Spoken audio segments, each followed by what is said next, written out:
received devastating news after he refused to stop protests.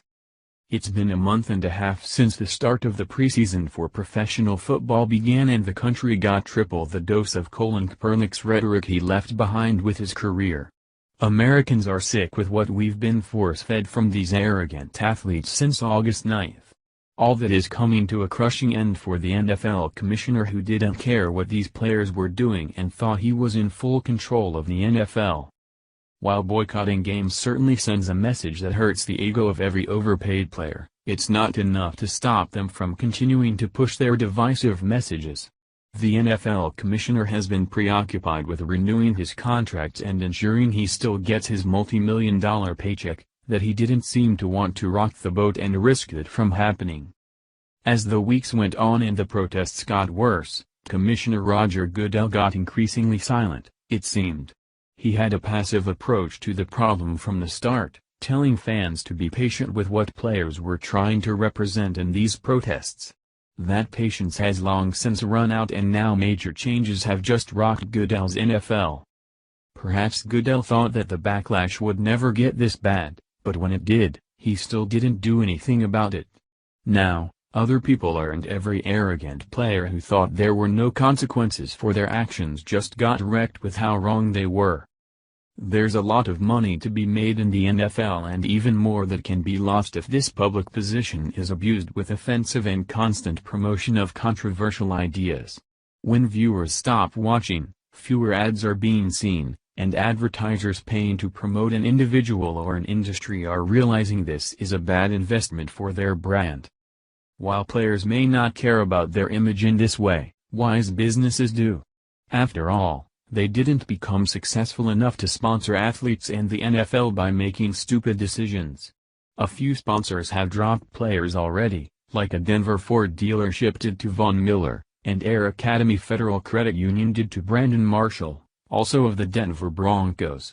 However, the big blow has now hit today after information went around who the NFL sponsors are so consumers know who to boycott. Returning the NFL's message back on the league, America's oldest suit manufacturer drops NFL ads, but that wasn't all. Conservative Post reports.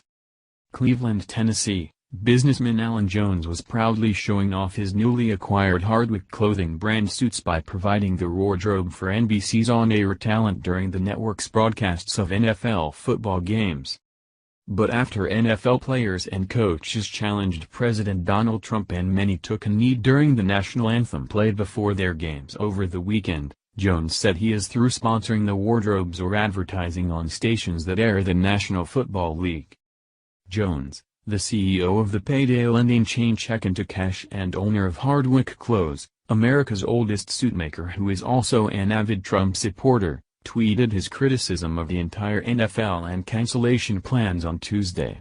Effective immediately, the businessman has removed his commercials and his funds from the NFL that were previously planned to air the entire season. Our companies will not condone unpatriotic behavior, said Jones, CEO of the payday lending chain Check Into Cash and owner of Hardwick Clothes, America's oldest suitmaker. While this may not seem like something that the commissioner or his entitled players think they are directly affected by, it's one of the first of far more of what's to come. This big sponsor pulled out after several other companies canceled their contracts with NFL players. Seeing that supporting our president has a positive effect on profits, you can bet more sponsors will be empowered to follow this lead, so long as they like their customer base and want to keep it. President Trump put it bluntly when he warned the NFL and Goodell what would happen if he doesn't do something about this prolific protesting problem he has on his hands. As a successful businessman, Trump certainly knows what he's talking about. Trump made it clear that people can protest since it's their right as a citizen to do so, but they cannot do it during the national anthem. You cannot have people disrespecting our national anthem, our flag, our country, Trump told reporters as he departed the White House for a trip to Indiana. In my opinion, the NFL has to change. Or you know what's going to happen. Their business is going to go to hell, he said on Wednesday, according to XN.